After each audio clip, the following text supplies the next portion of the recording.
Hi everyone, my name is Karis and welcome back to my corner of the internet where I talk about books and other things that I enjoy. Today's video is really exciting because it's the first video in my reading books from countries that I was meant to travel to in 2020 series. That is a real mouthful, but that is the best way to describe exactly what this series is.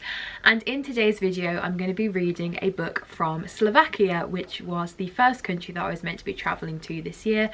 I was meant to be going there for a long weekend to the capital Bratislava with my friend, and we were meant to be going in March, basically around the time that we got put into lockdown in the UK instead. If you want to know more about this series, the countries that I was meant to be visiting this year, and see my TBR, then I will leave a link to my announcement video in the description and in the cards.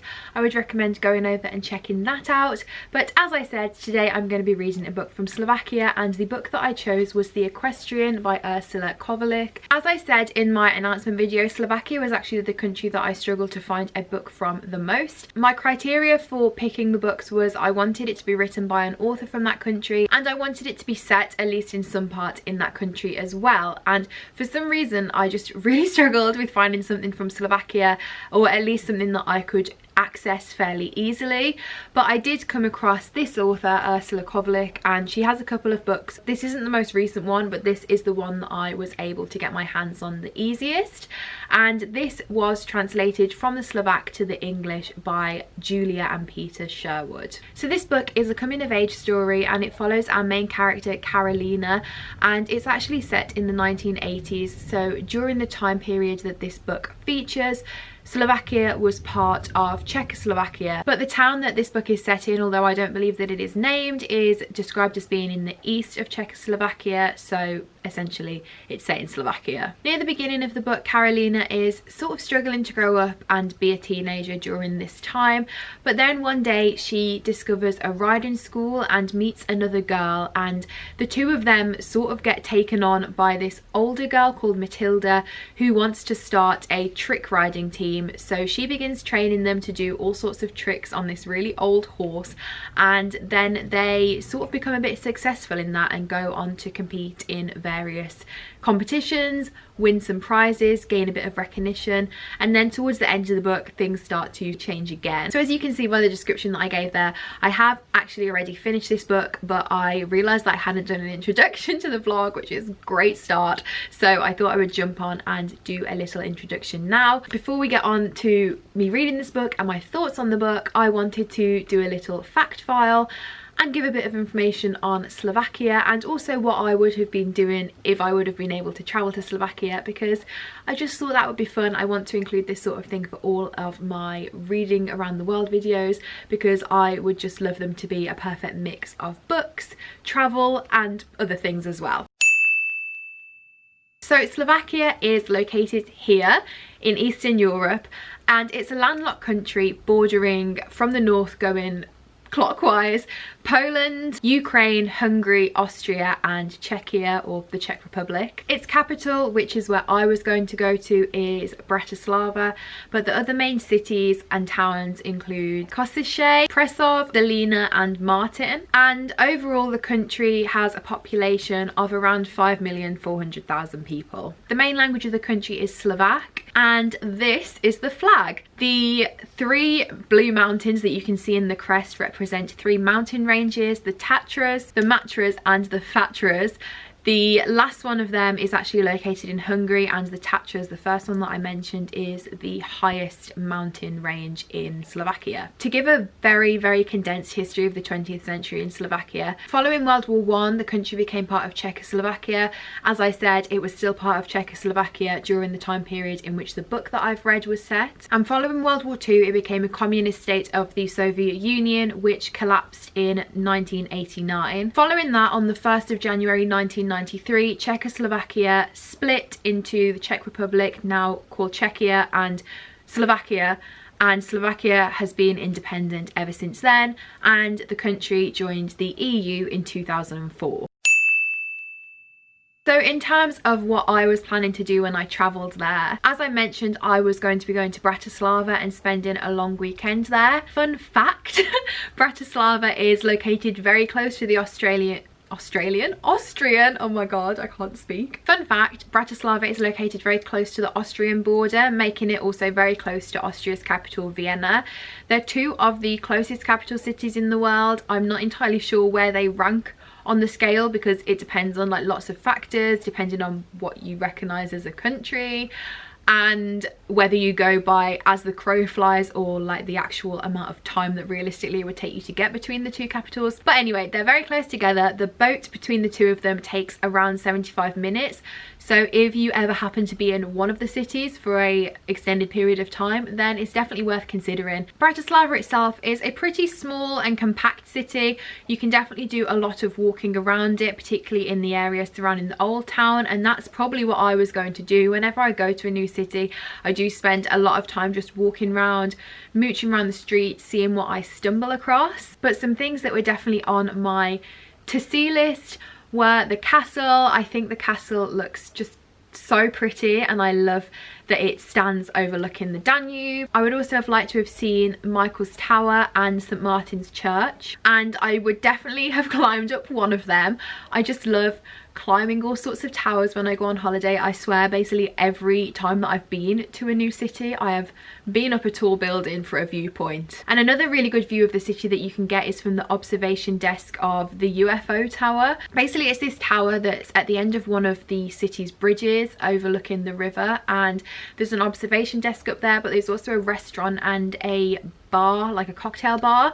So I know that we would definitely have gone up that and had a cocktail or two and made the most of the view. The Blue Church is another really pretty building that I would have just loved to have seen. Bratislava is also home to just loads and loads of statues, and I think it would have been really cool to have like explored them. And another big thing that we would definitely have done, because I really like to make a point of doing this when I'm somewhere new, is just eating and drinking a lot, trying some local dishes. I'm not sure if it would have been on when I was there, and I'm not sure if it's going to be continuing like after the pandemic, but I believe that previously once a month there used to be this thing called Street Food Park, which was located outside one of the big halls in the city, and they just had loads of street food, as the name would suggest, for sale, which sounds so cool. It sounds like a really like nice vibe.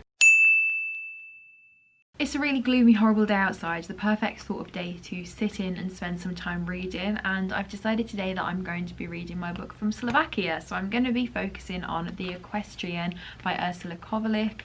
This is only 80 pages, it's a lot shorter than I thought it was going to be, so I'm hoping that I can read the whole thing in one day. We'll see though, because I am quite notorious for setting myself these tasks and these deadlines and then not achieving them, because I love to procrastinate. I'm particularly interested in reading about the setting during this time period because I have to admit my knowledge of Eastern Europe during the 80s isn't great. I don't have too much knowledge of the 80s, but all that I do know comes from a very British perspective. I feel like I know a little bit about Britain in the 80s, but I certainly don't know very much about what life would have been like in Eastern Europe during this time. So I think that's going to be really interesting to learn more about, and particularly to see how growing up there during that time maybe has an impact on the main character's sense of identity. So yeah, I'm just going to get on with reading this now.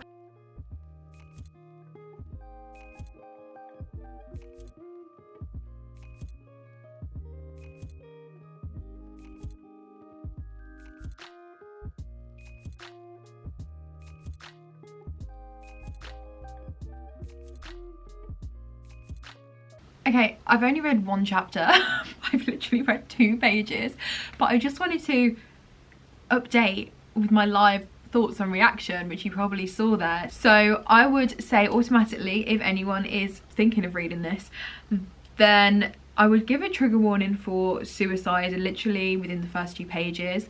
So I'm also going to talk a little bit briefly now about that. So if you don't want to hear that, I will put a timestamp on the screen as to the part of the video that you can skip to. But yeah, I was expecting this book to begin with her as a young girl, as the blurb would suggest, and just following her life. But I believe now that this is like a story that she's telling after her death. Literally in the first chapter she describes herself as being an old woman, and she's basically gone to this stable where there's a grey stallion in his paddock, and she started like throwing stones at it and basically encouraging it to attack her, and she's saying it's a fight between me and him and I hope he wins.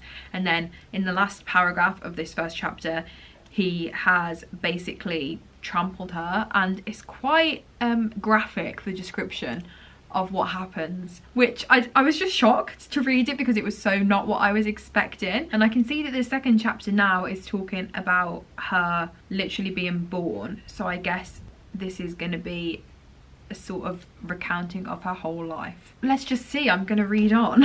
I feel like I've read 2 pages and already so much has happened.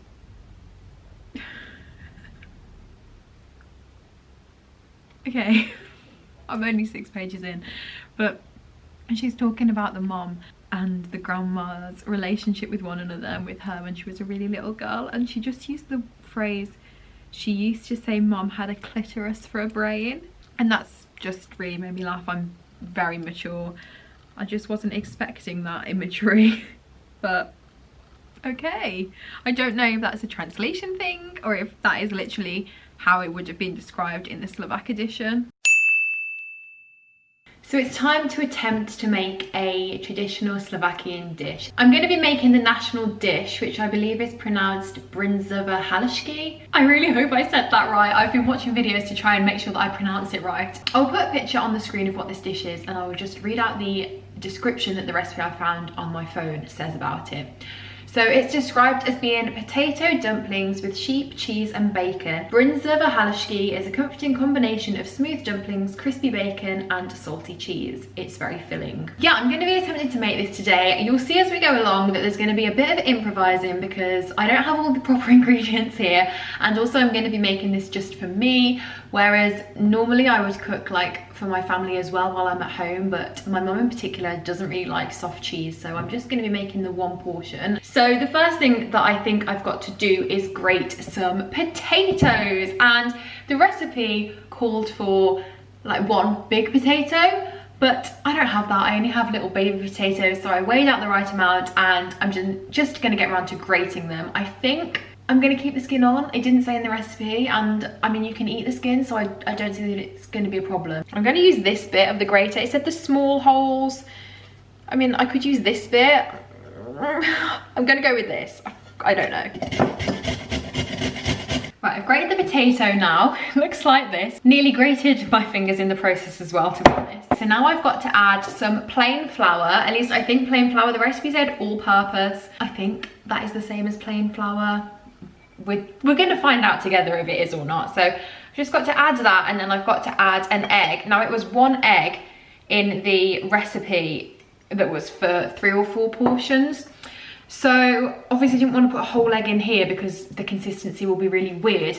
So I've cracked an egg and like whisked it all together, and then put what I think is like 2/3 to 3/4 of it aside to do something else with today, so as not to waste anything. So I'm going to put the rest of this in here and really hope that it makes the right, I don't even know what consistency I'm looking for, but I hope whatever consistency it makes ends up being the right one. So put that in here, and then then it also says to add a bit of salt, just put a little bit in, and then to mix it.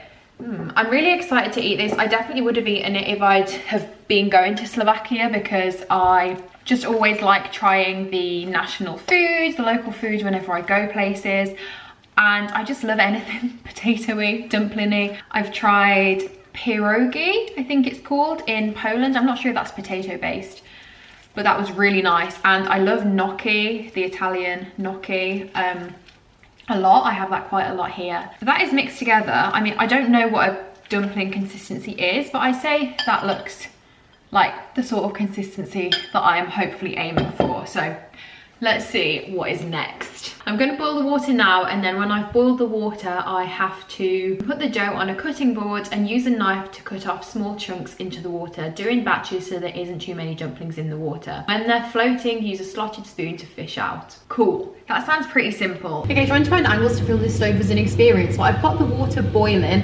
This is a bit of a fun fact. I literally never salt my water, ever. You're apparently meant to do that when you make pasta and stuff. I've seen people talking about it before, but I just don't do it. That's a hot take for you, I guess. roast me in the comments if you like. So I don't know how small to make these. I feel like if I was actually Slovakian, I'd have some sort of proper device to do it with, because that's what all the recipes I've seen are talking about. But I don't. I just have this all here and a knife. I was going to call it a fork gun. So I'm just going to put a few little bits in and then wait for them to rise to the top, and then put a few more in and transfer them to a bowl when I'm done. So I'm going to make them like this. I don't even know if you can see, but quite small, because all the recipes that I've seen, they look quite small. I just feel like they're all falling apart. Okay, so I've taken the dumplings out of the water, all of them now, and this is what they look like. I'm not sure what they're meant to look like, but they had risen to the top of the pan, which is what the recipe said they needed to do. I think if anything, I left them in there too long, because the pan water was like frothing and I couldn't see that they were at the top, but they were. But anyway, I've done that, and I've also fried some bacon already, which will just go on the top of the dish, but I just didn't film that. And then the last thing that I need to do is combine the cheeses. So in Slovakia, there's actually like a specific type of cheese that they would just use for this, but I don't have that. And the recipe says that if you don't have that, then you can combine just normal like cream cheese with some feta and also a little bit of butter. So that's what I've got in this bowl here. I'm just gonna, I think, just mix it with a fork to begin with. The last thing that I have to do is put these back in the saucepan to heat them up again, obviously without the boiling water anymore. Then add the cheese, melt it all over it, and then I just top it with the bacon and serve it. So it was actually pretty simple, although it did take me a bit longer. Everything just takes me like at least 3 times the amount of time that the recipe says. Right, we've reached the final step. The lighting in here is also terrible all of a sudden, so I apologise for that, but I've just got these heating now, so I'm just going to add the cheese over that I've just mixed together, and then I can top it with the bacon.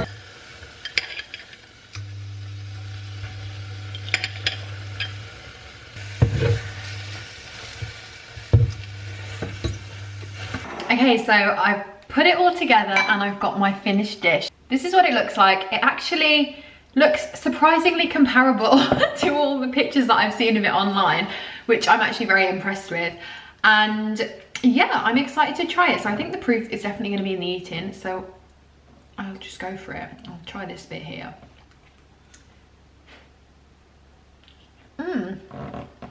That's actually really nice, and I'm actually very impressed with myself. The consistency of the dumplings, I was really worried about them because I thought I'd left them in too long, but they actually taste fine to me. Obviously I haven't tasted the real thing to compare it to, but the texture of it is very comparable to gnocchi, which is what I thought it was going to be like. So I would say that that's the job well done. And obviously the cheese, I mean, I don't know what the cheese that is normally used is going to taste like, but this tastes really nice. I was worried when I put it in that there wasn't enough cheese, but I think it obviously melted down and covered everything really well. So I'm gonna go and sit down and eat the rest of this and enjoy it, and then I will update you more on the book later on. Okay, so as I said at the start of this video, I have actually finished this book now, so I'm back in the same place that I was at the start of the video to talk about my final thoughts on it. I found this book pretty hard to give a rating to, because I wouldn't say that I really enjoyed it, but I did get a lot out of it. As I read my way around the world a little more, I feel like this might be a problem that I have more than once, and you know, that's okay. I feel like in general I've been struggling to work out how to rate books at the moment, because I've been reading and trying out so many new things. It's really hard to compare one thing to another, so I'm not going to give it a rating, but I am going to talk a little bit about my thoughts and feelings towards the book now. So to begin with, I did really enjoy the look that this gave into the life of a girl, coming of age in general, but also coming of age in the time period and the setting.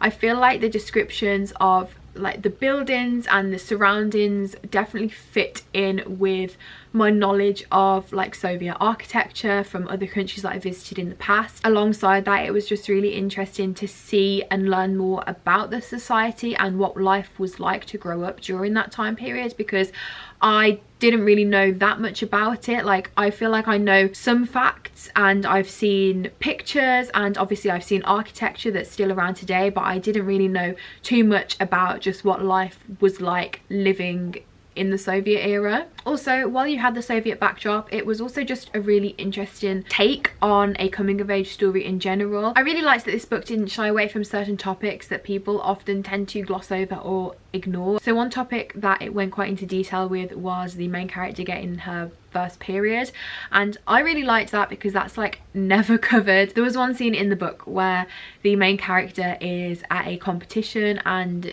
she's having her first period and she just feels like everyone knows and everyone is looking at her, and she gets really stressed about it. And I just feel like so many girls and young people have had, obviously not that exact experience, but that's something that they could definitely relate to, and I feel like seeing that represented in a book is so rare and so refreshing. Another thing that I found really interesting goes along with what I was saying about the Soviet backdrop in this book. So towards the end of this book, you actually see the characters finding out about the fall of the Soviet Union and them coming out of that system, and you see how much things have changed and how rapidly things are changing through the eyes of the main character. In the case of our main character, as I said, she enjoys some success when she's in her early teens as a trick rider, and she sort of just stumbled upon this. She was just hanging out with her friend at this riding school stables. She just found they used to just skip school and hang out there, and it was sort of a pretty much free activity for them. But then towards the end of the book, as they're moving out of the Soviet era,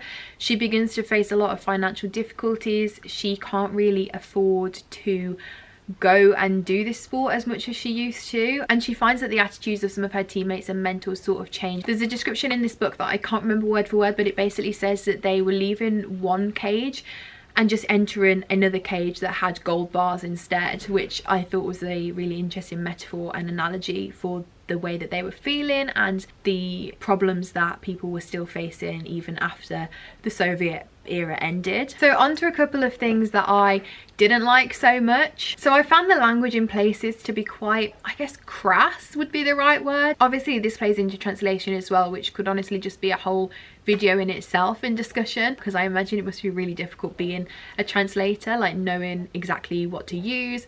And obviously there are some words that just don't translate from one language well into another, so trying to get the meaning across must be really difficult. And obviously also, as I can only read English, this is the only version of the book that I am going to be able to read. So I guess it's not like a criticism of the work as such, but I just wanted to mention it, that in places just some of the words that were used just made me cringe a bit. Like, the book talks about sex quite a lot, which I didn't have a problem with. It's obviously such an important part of coming of age, but just sometimes the specific words that were used just really jarred. I mean, you saw me in the little clip laughing at something that was said in here, but the one word that was just repeated again and again and again was pussy. I swear that was probably the most used word in this book, and just at times, like, it just felt so out of place with the rest of the language that was used that I was just like, could we maybe think of other ways to describe this? Also, the ending, I felt like it was a bit rushed. This is only 80 pages and it did pack so much into it, and on the whole I thought that it did a really good job of that. But I feel like, as I was saying about when things started to change, I mean, that only really happened in the last 10 pages, and it felt like the first like 70 pages of the book we were quite slowly building up to this, and then it happened and then the book was over. I guess again, it's not really a criticism because I can understand why that was done, because I guess it sort of reflects the Soviet Union lasted for so long and then it was over, and then all these changes just started happening so quickly. So I do understand that that may have been a literary choice, but just from like a reader's perspective, I perhaps would have liked a bit more the other side of this change, to see a bit more about what happened to some of the characters. There was also another side plot, I guess, in this book where the main character was able to see into people's souls. So for example, she looked at her best friend in a certain way and she could see this warrior inside of her. I think more could have probably been done with it. I understood why it was there because it helped to illustrate the changes in characters, because she could see the way that their inside people were changing, and I think it also helped her to have a commentary on her own identity because she couldn't see into herself ever. But I think you realise towards the end of the book that perhaps she had an equestrian inside of her, and that's why when things begin to change she can't ever really be happy because she can't be the equestrian that she wants to be. But for me, I sort of forgot that she had this skill for most of the book until it was mentioned, and it was just sort of dropped in there and I'd be like, oh yeah. So it felt more of like a device than a actual well-developed plot point. So those were my thoughts and feelings on this book. Overall, I'm definitely glad that I read it. As I said, there were a few things that I really liked. There were a few things that I didn't like as much, but I do feel like it's a book that's given me more of a sense of understanding of growing up during this time period, and it's definitely given me a lot to mull over, and I think that there's definitely a lot that I can get out of this and analyse. I've obviously included some of it in this video, but I feel like there's quite a lot more as well. Next time, if I can, I would really love to find a book set in modern day Slovakia, because although this was a really interesting setting, obviously this is a look at the past, and I think in contrast it would just be really interesting to see a look into the current day. But yeah, those are all of my thoughts and feelings on this book. I hope you enjoyed this first little video in my Around the World series. If you have any comments, any suggestions or feedback of how you would like these vlogs to go in the future, then please let me know in the comments. In future vlogs there will definitely be more of me sitting down and updating my thoughts on the book as I read through it, but because this one was so short and I read it in basically 2 sittings, I thought that this was the best way to do it. Other than that though, that is it for today's video. Thank you all so much for watching. I hope you're all keeping safe and staying well, and I will see you again next time. Bye!